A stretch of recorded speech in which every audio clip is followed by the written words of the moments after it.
মই যেতিয়া ডাঙৰ হলো তেতিয়া গম পালো যে মোৰ মাৰ এজনী কন্যা সন্তান জন্ম হৈছে। কিন্তু মোৰ দেউতাৰ মৃত্যু বহু বছৰ আগতেই হৈছিল।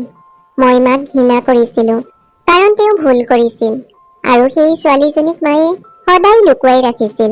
আজিলৈকে তাইক কোনেও দেখা নাছিল কাৰণ মোৰ মায়ে সদায় আমাৰ ঘৰৰ দুৱাৰখন বন্ধ কৰি ৰাখিছিল। এদিন মই হঠাতে দুৱাৰৰ ফাঁকেদি জুমি চাই দেখিলো ভিতৰত মায়ে কান্দি কান্দি কিবা কৈ আছে আৰু কথাবোৰ শুনি মোৰ নিজৰ ওপৰতে ঘৃণা উপজিল কাৰণ সেই ছোৱালীজনী। মোৰ নাম মানসী। মই মাৰ একমাত্ৰ সন্তান আছিলো। এই পৃথিৱীত মোৰ মাৰ বাহিৰে কোনো নাছিল কাৰণ মই সৰু থাকোঁতেই দেউতাৰ মৃত্যু হৈছিল। মই মোৰ মাক ঘৃণা কৰি 6 বছৰ কটালো।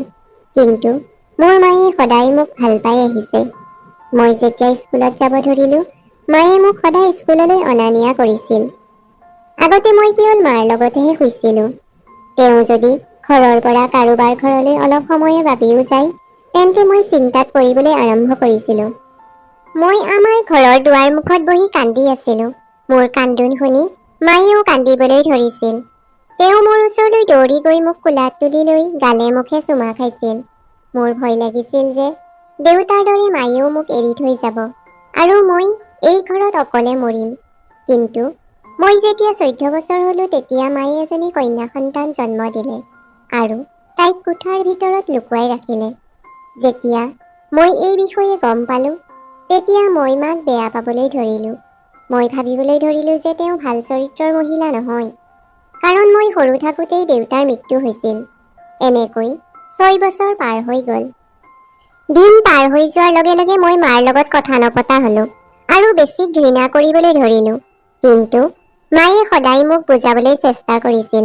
মায়ে মোক সুধিছিল যে তোমাৰ কি হৈছে? তুমি কিয় এনেকুৱা ব্যৱহাৰ কৰিছা? তুমি মোৰ ওপৰত কিয় খং কৰি থাকা? তুমিতো মই নহলে এখন্তেকো থাকিব নোৱাৰিছিলা।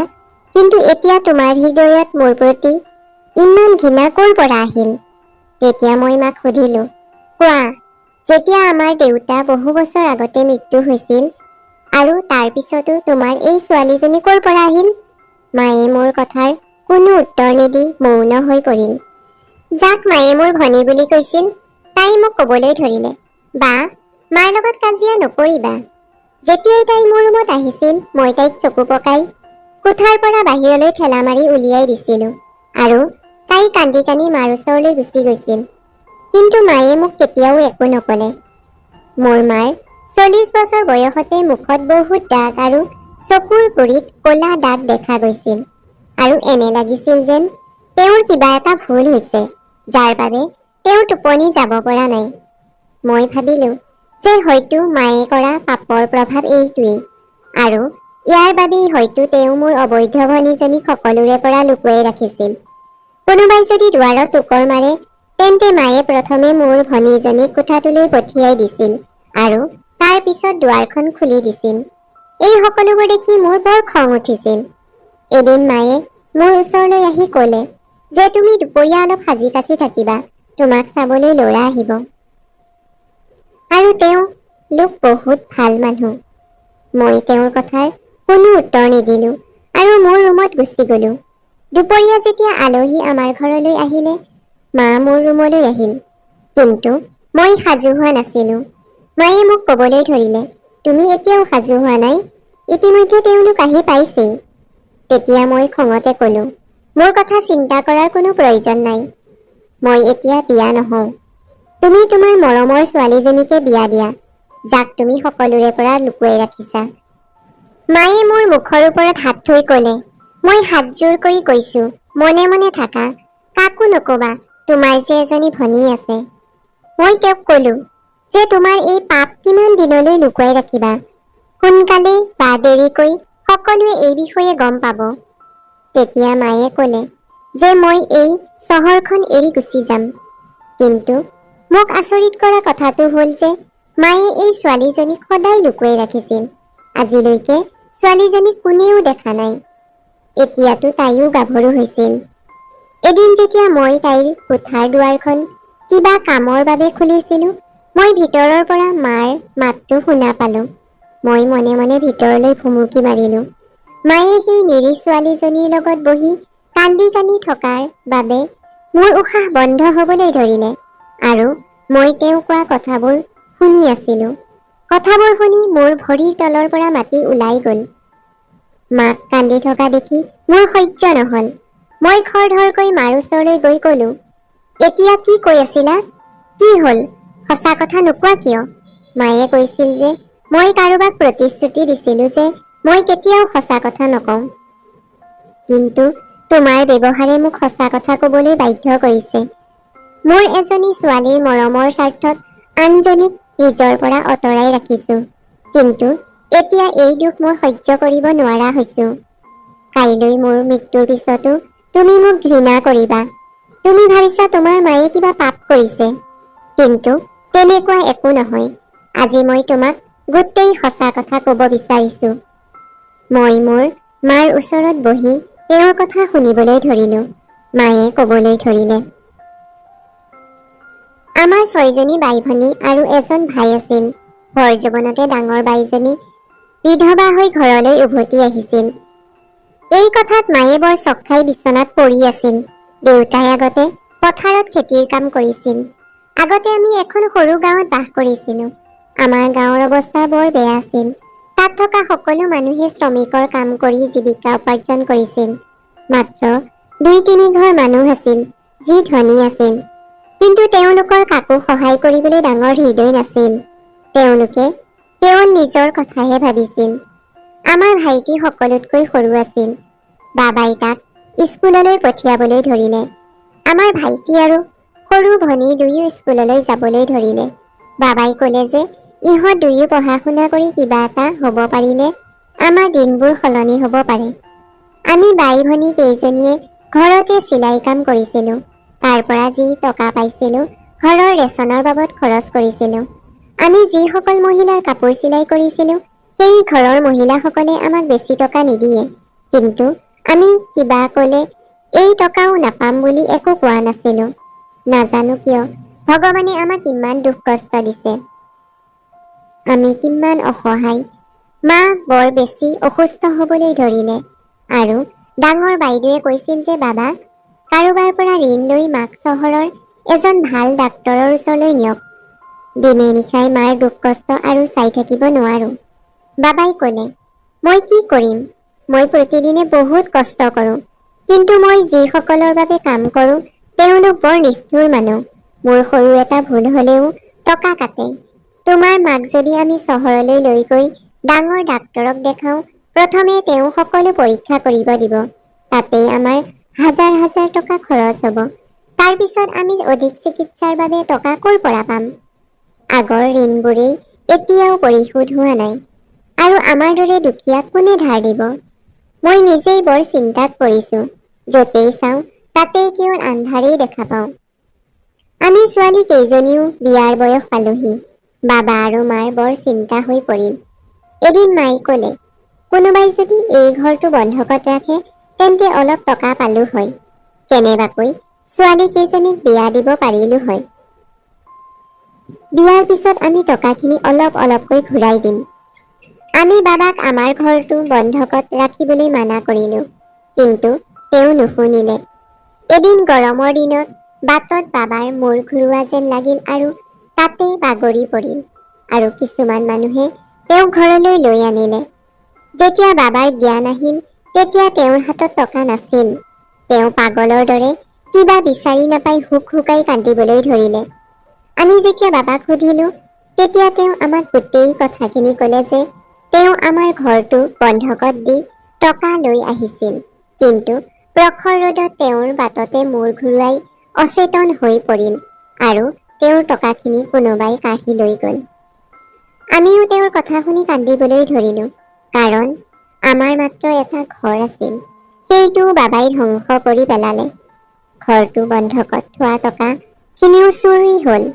মাৰ স্বাস্থ্যও দিনক দিনে বেয়া হৈ আহিছিল। আমি মাক চৰকাৰী এখন হস্পিতাললৈ লৈ গৈছিলো। কিন্তু আমাৰ কথা শুনিবলৈ কোনো সাজু নাছিল। সকলো মাত্ৰ টকা দি থকা সকলৰ লগতে ব্যস্ত আছিল। আনহাতে সৰু ভাইটি আৰু ভনীয়ে ভোকত কান্দি আছিল। আমি ৰাতিপুৱাৰ পৰা একো খোৱা নাছিলো আৰু বাবাইও কান্দি কান্দি বাহিৰত ওলাই গ'ল। কিছু সময়ৰ পিছত মই যেতিয়া বাবাক বিচাৰি বাহিৰত আহিলো, মই বাবাক দেখি কান্দি কান্দি তাতে বহি পৰিলো। বাবাই হাত মেলি মানুহৰ সন্মুখত ভিক্ষা খুজি আছে। মোৰ তলৰ ভনীজনীয়ে মোক ক'বলৈ ধৰিলে যে বাইদেউ, চিন্তা নকৰিবা, মই বান্ধৱী এজনীৰ লগত কথা পাতিছো। তাইৰ ককায়েক বহুত ভাল আৰু তেওঁ মোক কাম দিব বুলি প্ৰতিশ্ৰুতি দিছে। তেওঁ বহুত ধনী, তেওঁৰ বহুত টকা আছে। মোৰ দৰে বহু ছোৱালীক কাম দিয়ে। মোক কৈছিল যে মই দেখাত ধুনীয়া, মই ইচ্ছা কৰিলে মডেলিং হ'ব পাৰিম। তাৰপিছত মই টিভিলৈ আহিম আৰু ইয়াৰ পৰা মই আন এখন চহৰলৈ গৈ মডেলিং কৰিম। এই কথা শুনি মই ক'লো, এইবোৰ তুমি কি কৈছা? তুমি বহুত সৰু আছা। আমি ভোকত মৰি যোৱাটো মানি লওঁ, কিন্তু আমি তোমাক কেতিয়াও কোনো ভুল কৰিবলৈ নিদিওঁ। শুনিছো যে এই কাম কৰা সকলৰ পৰিণাম বহুত বেয়া হয় আৰু কোনেও এজনী দুখীয়া ছোৱালীক কোনো কাৰণ নোহোৱাকৈ সহায় নকৰে। তুমি ভবাৰ দৰে ইমান সহজ নহয়। ভনীয়ে ক'বলৈ ধৰিলে, বা এতিয়া এই সকলোবোৰ মই সহ্য কৰিব নোৱাৰো। মোৰ যি হ'ব লাগে মোৰ লগত হওক। জীৱনে যি দিশ নলওক কিয় মই আৰু চাই থাকিব নোৱাৰো। আমাৰ বাবাই কিমান অসহায় হৈ পৰিছে। আমাৰ সন্মুখতে অসহায় হৈ মানুহৰ সন্মুখত ভিক্ষা খুজিছে, মাত্ৰ 2টা ৰুটিৰ বাবে, যাতে আমি কিবা এটা খাব পাৰো। আমাৰ মাৰ চিকিৎসা কৰাব পাৰি। বাবাই ভিক্ষা কৰাতকৈ মই পৰিয়ালৰ স্বাৰ্থত জীৱন নষ্ট কৰাই ভাল। মই মোৰ ভনীক বুজাবলৈ বহু চেষ্টা কৰিলো, কিন্তু তাই মোৰ এটা কথাও নুশুনিলে। সেই সময়তে ডাক্তৰ আহি ক'লে, এতিয়া 25,000 টকা জমা কৰিব লাগিব। এতিয়াই অপাৰেশ্যন নকৰিলে আপোনালোকৰ ৰোগীৰ মৃত্যু হ'ব পাৰে। এই কথা শুনি বাবাই মূৰত হাত থৈ বহি পৰিল আৰু কিছু সময়ৰ পাছত বাবাই ক'লে, ঘৰলৈ যাওঁ। তোমালোকৰ মাক ইয়াত এৰি দিওঁ আৰু তোমাৰ মা মৰিলে এই মানুহবোৰে তাইক নিজেই ঘৰলৈ লৈ যাব। এতিয়া আমি তোমাৰ মাক 2 দিনৰ বাবে ঘৰলৈ লৈ গ'লেও বিল পৰিশোধ কৰিব লাগিব আৰু মোৰ পকেটত এটকাও নাই। বাবা বৰ হতাশ হৈছিল। যেতিয়া মই ভনীৰ ফালে চাওঁ, তাই নাছিল। গোটেই হস্পিটালতে তাইক বিচাৰিছিলো, কিন্তু ক'তো বিচাৰি নাপালো। তেতিয়া মই ভাইটিক সুধিলো। সি ক'লে, ভনিতা বায়ে কৈছে যে বাবাৰ লগত ক'তো নাযাবা, মই নহালৈকে ইয়াতেই থাকিবা। এই কথা শুনি মই বৰ ভয় খাইছিলো। মোৰ মনত বহুত বেয়া বেয়া চিন্তা আহি আছিল। সন্ধিয়ালৈকে তাই ঘূৰি আহিছিল। তাইৰ মুখখন দেখি বৰ দুখ লাগিল। তাইৰ মুখৰ ৰংটোও সলনি হৈ গৈছিল। তাই বাবাৰ হাতত টকাখিনি থৈ ক'লে, বাবা, এতিয়াৰ পৰা আমাৰ টকাৰ অভাৱ নাই। ডাক্তৰক কোৱা মাৰ চিকিৎসা আৰম্ভ কৰিব। মই ভনিতাৰ হাতত ধৰি অলপ আঁতৰত আনি ক'লো, তুমি কিয় আমাৰ কথা নুশুনা? কিয় বেয়া দিশত যাব ধৰিছা? তাই ক'লে যে মই কোনো ভুল কৰা নাই। বা মোক বিশ্বাস কৰা। মই মডেলিং কৰিব বিচাৰো। মোৰ বান্ধৱীৰ ককায়েকে প্ৰতিশ্ৰুতি দিছে যে তেওঁ মোক কৈছে যে যিকোনো সময়তে যিমান টকাৰ প্ৰয়োজন হয় আমি তেওঁৰ পৰা আনিব পাৰো। সেই সময়ত সকলোৱে তাইক বিশ্বাস কৰিছিল, কিন্তু সত্য কি কোনেও নাজানিছিল। মাৰ চিকিৎসা আৰম্ভ হৈছিল। ভনিতাই প্ৰতিদিনে সাজু হৈ ঘৰৰ পৰা ওলাই গৈছিল। বাবাই তাইক বহুত বাধা দিছিল। অভাৱে বাবাকো ভাবিবলৈ বাধ্য কৰালে যে মডেলিংহে কৰিছে, কৰক দে। বহুতো ছোৱালীয়ে এই কাম কৰি আছে। আজিকালি পৰিৱেশ এনেকুৱাই। এতিয়া মায়ো ভাল হৈ ঘৰলৈ আহিল। এদিন হঠাতে বাবাই যাৰ ওচৰত ঘৰ বন্ধকত ৰাখিছিল, তেওঁ টকাখিনি ঘূৰাই নোপোৱাৰ বাবে আমাৰ ঘৰটো বিক্ৰী কৰি দিলে আৰু আমাক ঘৰৰ পৰা উলিয়াই দিলে। আমি গোটেই ৰাতিটো বাহিৰত কটালো। যেতিয়া ভনিতাই এই কথা গম পালে, তাই এখন গাড়ী লৈ আহিল আৰু আমাক সকলোকে চহৰলৈ লৈ গ'ল, য'ত এটা ডাঙৰ ঘৰ আছিল। আমি যেতিয়া ভিতৰলৈ গ'লো, ঘৰটো দেখি আমি সকলো আচৰিত হলো। বাবাই ভনিতাৰ মূৰত হাত থৈ ক'লে, মোৰ ছোৱালীয়ে আমাৰ সকলোৰে ভাগ্য সলনি কৰিলে আৰু মই সকলোকে গৌৰৱৰে ক'ম যে মোৰ ছোৱালীয়ে মডেলিং কৰে। কিন্তু তাই ক'লে, বাবা, এতিয়াই কাকো একো নকবা। মই মাত্ৰ কাম আৰম্ভ কৰিছোহে আৰু সকলোৱে জানিবলৈ আহিব। মানুহৰ ঈৰ্ষা হ'বলৈ আৰম্ভ কৰিব। সেইবাবেই কাকো একো নকবা। এতিয়া এই ঘৰটো তোমাৰ। তুমি ইয়াত শান্তিৰে থাকা। মোৰ কামত দেৰি হৈছে, মই এতিয়া যাওঁ। আজি বহুত কাম আছে, আজি মই তাতেই থাকিম। তাৰ পিছত সকলোৱে আনন্দতে তাই কোৱা কথাবোৰত কোনেও গুৰুত্ব নিদিলে। আমাৰ সকলোৰে সুখৰ স্বাৰ্থত কোনোবাই নিজৰ সন্মান আৰু মৰ্যাদা ত্যাগ কৰিলে। মা সম্পূৰ্ণ সুস্থ হৈ উঠিছিল। বাবাই মোৰ বিধৱা বাইদেউক বিয়া দিলে আৰু মোৰ দ্বিতীয় ভনীৰো বিয়া কৰাইছিল আৰু তাৰ পিছত তৃতীয় আৰু একেবাৰে সৰু ভনীৰো বিয়া হৈছিল। আমাৰ পৰিস্থিতি সলনি হোৱাৰ লগে লগে আমাৰ ভাগ্য সলনি হৈছিল। য'ত আগতে কোনেও আমাৰ ঘৰলৈ কোনো সম্পৰ্ক লৈ নাহিছিল আৰু এতিয়া আমাৰ বাবে সম্পৰ্কৰ লাইন লাগিছিল আৰু আমাৰ গাঁৱৰ মানুহবোৰে নিজে বাবাক লগ কৰিবলৈ আহিছিল। আমাৰ সকলো বাই ভনীৰ বিয়াবোৰ বৰ ধুমধামৰে হৈছিল। এতিয়া মোৰো বিয়াৰ দিন ওচৰ চাপি আহিল। মই ভনীতাক ক'লো, মোৰ বিয়াৰ দিনা তুমি মোৰ কাষত থাকিবা। তাই মোক ক'বলৈ ধৰিলে যে তুমি মোৰ মৰমৰ বা আৰু তাতোকৈ বেছি তুমি মোৰ বান্ধৱী। তুমি মোক প্ৰতিশ্ৰুতি দিয়া যে যেতিয়াই মোক জীৱনত তোমাৰ প্ৰয়োজন হ'ব তেতিয়াই তুমি মোৰ সহায়ৰ বাবে আহিবা। মই ক'লো, তুমি কি কথা কৈছা? তুমি মোৰ সৰু ভনী। মই তোমাক প্ৰতিটো অসুবিধাত সহায় কৰিম। মই তোমাক কেতিয়াও অকলে এৰি নাযাওঁ। মই মোৰ বিয়াৰ দিনা তাইৰ বাবে অপেক্ষা কৰি থাকিলো, কিন্তু তাই মোৰ ওচৰলৈ নাহিল। গতিকে মই তাইক ফোন কৰিলো। তাই ক'বলৈ ধৰিলে যে মোৰ কাম বেছি, মই আহিব নোৱাৰো। এতিয়া তাই ঘৰলৈ প্ৰায়ে নহাই হ'ল আৰু আহিলেও ৰাতি আহে, আন্ধাৰত। এদিন তাই ঘৰলৈ আহি আমাক সকলোকে মাতি ক'লে যে তাই দেশৰ বাহিৰলৈ যাব। বাবাই ক'লে, আই ভনীতা, আমাক এৰি যোৱাৰ কি প্ৰয়োজন? এতিয়া তুমি এই কামটো এৰি দিয়া, যিহেতু আজিলৈকে আমি তোমাক মডেলিং কৰা দেখা নাই। কিন্তু এতিয়া আমাৰ একোৰে অভাৱ নাই, সকলোবোৰ আছে। তুমি সকলোৰে দায়িত্ব পালন কৰিলা, এতিয়া নিজৰ কথা ভাবা। আমি তোমাৰো বিয়াখন চাব বিচাৰো। তোমাৰ নিচিনা ছোৱালী এজনী নিবলৈ এজন ৰাজকুমাৰহে আহিব। এই কথা শুনি তাই হাঁহিবলৈ ধৰিলে, কিন্তু এতিয়া তাইৰ হাঁহি আগৰ দৰে নাছিল। তাইৰ হাঁহিত বিষাদৰ প্ৰতিফলন ঘটিছিল। বহুত হেৰুৱাই পেলোৱা যেন লাগিছিল। যাবৰ সময়ত তাই মোক সাবটি ধৰিলে। তাইৰ মুখখন দেখি এনেকুৱা লাগিল যেন তাই আমাৰ সকলোৰে পৰা কিবা এটা লুকুৱাই ৰাখিছে। মই তাইক ক'লো, ভনীতা, তুমি আমাৰ সকলোৰে বাবে তোমাৰ জীৱনৰ ইমান বছৰ নষ্ট কৰিলা। এতিয়া তুমি নিজৰ কথা চিন্তা কৰা উচিত। সম্ভৱ হ'লে ওলাই আহা এই জলাশয়টোৰ পৰা। তাই পৰিয়ালৰ সকলো সদস্যক সুখী আৰু ভনীহঁতৰ সুখ হোৱাটো বিচাৰিছিল। তাই আমাৰ প্ৰত্যেকৰে নামত বেংক একাউণ্ট খুলি দিছিল। প্ৰতি মাহে সকলোৰে একাউণ্টত অলপ অলপ টকা ভৰাই দিছিল। ইয়াৰ বাবেই মোৰ বাই ভনীৰ স্বামী আৰু তাইৰ শহুৰেকৰ ঘৰৰ মানুহে তাইক বহুত সন্মান কৰিছিল, কাৰণ তেওঁলোকে প্ৰতি মাহে টকা পাইছিল। মই মোৰ পচন্দ মতে বিয়া কৰাইছিলো। মোৰ স্বামীয়ে এটা সৰু কোম্পানীত কাম কৰিছিল। মোৰ স্বামীয়ে মোক যৌতুক আনিব মানা কৰি দিছিল, কাৰণ তেওঁ বহুত সহজ সৰল আছিল আৰু বেলেগৰ বস্তু আশা নকৰিছিল। মোৰ বাই ভনীবোৰে মোৰ স্বামীক বৰ বেছি সন্মান নকৰিছিল, কাৰণ আমি পইচা পোৱাৰ পৰাই মোৰ বাই ভনীহঁতৰ আচৰণো সলনি হৈছিল। ভনীতাই মোক সুধিলে যে তোমাক একো নালাগে? মই তাইক ক'লো যে মই মোৰ আগৰ ভনীতাজনীক ঘূৰাই লাগে, যিয়ে আগতে সৰু সৰু কথাত মুকলিকৈ হাঁহিছিল। সেয়ে বহুদিন হ'ল তোমাক হাঁহি থকা দেখা নাই। তাৰ পিছত ভনীতাই আমাৰ সকলোৰে পৰা বিদায় লৈ গুচি গ'ল।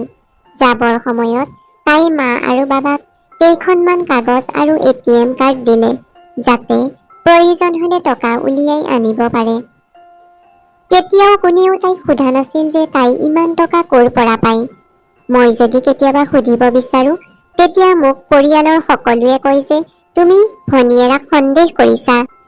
যিজনী ভনীয়েৰাই আমাক সকলোকে দৰিদ্ৰতাৰ জীৱনৰ পৰা আনি বিলাসিতাৰ জীৱন এটা দিছে, সমাজত এটা স্থান দিছে, তাইৰ বিষয়ে উল্টা পুল্টা কথা নকবা। মই ভনীতাক লৈ বৰ চিন্তাত পৰিলো আৰু স্বামীৰ ঘৰলৈ উভতি আহিলো। মই চিন্তাত থকা দেখি মোৰ স্বামীয়ে ক'লে, তুমি কিয় চিন্তা কৰিছা? প্ৰতিজন ব্যক্তিয়েই নিজৰ নিজৰ কৰ্মৰ বাবে দায়বদ্ধ। মই তেওঁক ক'লো যে তোমাৰ কোনো ভাই ভনী নাই নহয়, নহ'লে এনে কথা নকলাহেঁতেন। নিজৰ ভাই ভনী নিৰুপায় অৱস্থা দেখি বহুত দুখ হয়, য'ৰ পৰা তাইক মৃত্যুৰ বাহিৰে একোৱেই উলিয়াই আনিব নোৱাৰে। বছৰ পাৰ হৈ গ'ল। মই ভনীতালৈ অপেক্ষা কৰিবলৈ ধৰিলো। তাই নাহিল আৰু মোৰ ঘৰত এজনী ছোৱালী জন্ম হ'ল। মই তাইৰ নাম ৰাখিলো মানসী। কিছু বছৰৰ পিছত ভনীতালৈ বাট চাই চাই মাৰো মৃত্যু হ'ল। কোনেও একো গম নাপালে তাই ক'ত আছে।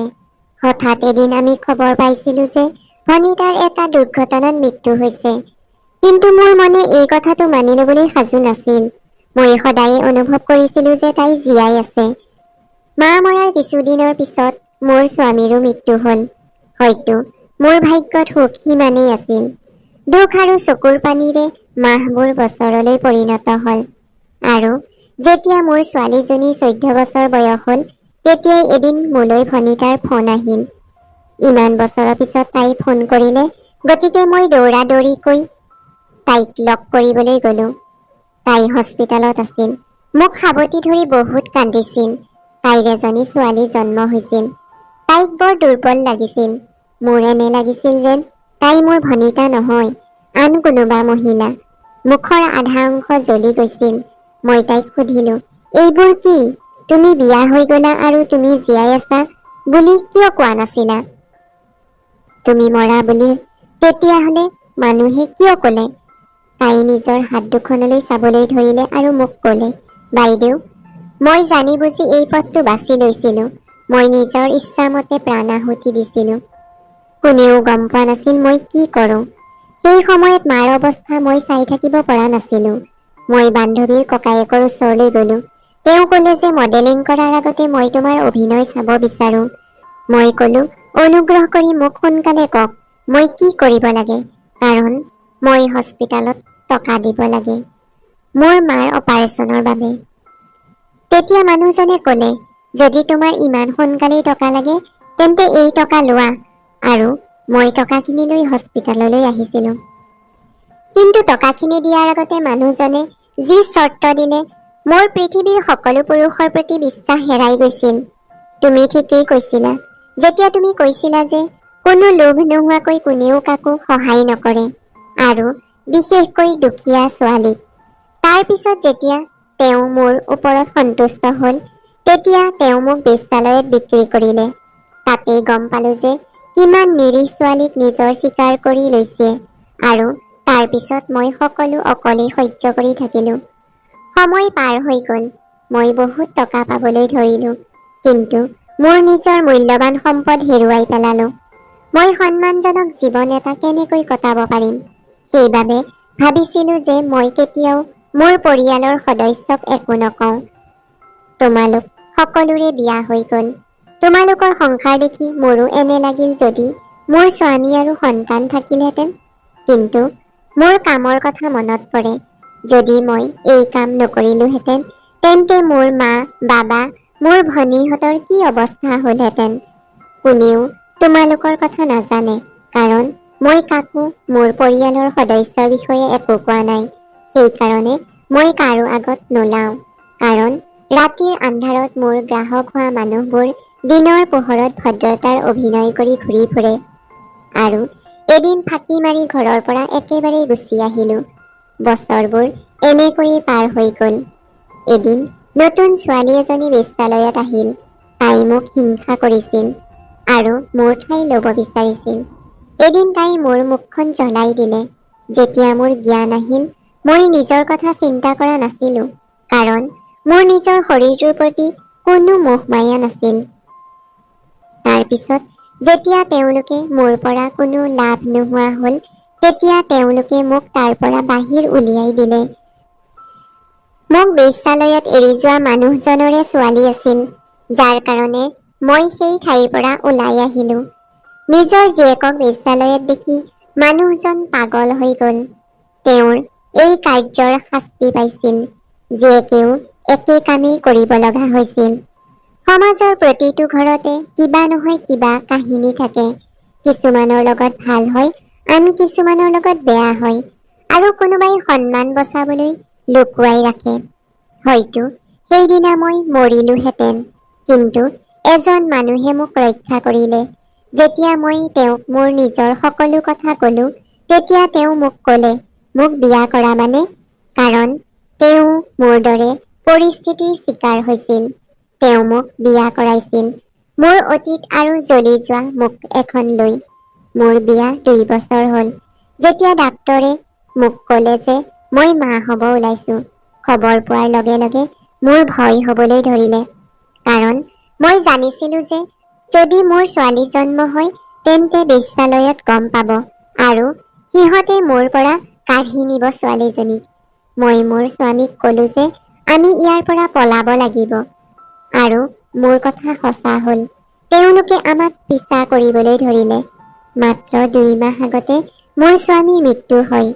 তেওঁ বৰ ভাল আছিল আৰু মোক বহুত ভাল পাইছিল। মোৰ অতীতক লৈ তেওঁ কেতিয়াও ঠাট্টা কৰা নাছিল। তেওঁ মোক কৈছিল যে ভনিতা, তুমি মোৰ প্ৰথম আৰু শেষ প্ৰেম। তুমি জানানে, তেওঁ মোক সৰুৰে পৰা ভাল পাইছিল। তেওঁ আগতে আমাৰ গাঁৱত থাকিছিল। কামৰ বাবে তেওঁ ঘৰৰ পৰা বাহিৰত গৈছিল, আৰু সেই সময়তে আমি তাৰ পৰা আন এটা ঘৰলৈ শ্বিফ্ট হৈছিলো। তাৰপিছত ইমান বছৰৰ পিছত তেওঁ মোক লগ পাইছিল। ইয়াত লগ পাইছিলো, কিন্তু ভগৱানে আমাক একেলগে মাত্ৰ কেইবছৰমানহে থাকিব দিলে, আৰু তেওঁক মোৰ পৰা কাঢ়ি নিলে। আজি মোৰ ছোৱালীজনী জন্ম হ'ল। কাইলৈ যেতিয়া তাই ডাঙৰ হ'ব আৰু কোন আছিল তাইৰ মাক, গতিকে তেতিয়া তাই মোক ঘৃণা কৰিব। সেইবাবে মোক প্ৰতিশ্ৰুতি দিয়া যে তুমি মাক হৈ তাইৰ লালন পালন কৰিবা আৰু কেতিয়াও তাইক ভনিতা হ'বলৈ নিদিবা। তাৰপিছত মোৰ মৰমৰ ভনীজনীৰ মৃত্যু হ'ল, আৰু মই এই শিশুটিক ঘৰলৈ লৈ আহিলো। যেতিয়া তুমি কৈছিলা যে মই সন্তান জন্ম দিছো, মোৰ মনটো ঠিকেই লাগিছিল, আৰু সেইবাবে তোমাৰ সকলো বেয়া ব্যৱহাৰ সহ্য কৰোঁ। আৰু সেই শিশুটিক ভয়ত সকলোৰে পৰা লুকুৱাই ৰাখিছিলো। মোৰ ভয় কোনোবাই মোৰ পৰা ভনিতাৰ চিনটো কাঢ়ি নিব পাৰে। মায়ে তেওঁৰ কাহিনী বৰ্ণনা কৰি থাকোতে বহুত কান্দিছিল। মাক কি ভাবি আছিলো, মাক লৈ মোৰ মনোভাৱ সলনি কৰিলো। মই মাক ক্ষমা খুজিলো। আমি সেই কলনী এৰি বেলেগ এখন চহৰলৈ গুচি আহিলো, য'ত আমাক কোনেও চিনি নাপায়। আমাৰ মাৰ কথা মতেই আমি 2 ভনীয়ে বিয়া হলো, আৰু কোনেও কেতিয়াও এই কথা গম নাপালে যে মোৰ সৰু ভনী মোৰ মাহীৰ ছোৱালী, যাক মই সদায় অবৈধ বুলি গণ্য কৰিছিলো। মাৰ দুখ বৰ ডাঙৰ আছিল। জীৱনত বহুত কষ্ট ভোগ কৰিছিল। প্ৰতিজন মানুহৰ জীৱনত বহু দুখ কষ্ট থাকে, বহু কাহিনী থাকে, যাক আমি জানিবলৈ চেষ্টা নকৰো, কাৰণ আমি ভাবো আমাৰ নিজৰ দুখেই বহুত। আনৰ দুখৰ কথা শুনি কি হ'ব? আমি কাৰো কাৰণে একো কৰিব নোৱাৰো। পাৰিলে আপোনাৰ কথাৰে অন্ততঃ তেওঁক সান্তনা দিব পাৰে। আমাৰ কেইটামান শব্দৰে কাৰোবাৰ চকুলো বন্ধ হ'ব পাৰে, আৰু কাৰোবাৰ ভাল হ'ব পাৰে, আৰু কোনোবাই জীয়াই থাকিবলৈ আৰম্ভ কৰিব পাৰে। বন্ধু বান্ধৱীসকল, কাহিনীটো শুনি ভাল লাগিলে লাইক কৰিব, শ্বেয়াৰ কৰিব, চেনেলটো ছাবস্ক্ৰাইব কৰিব।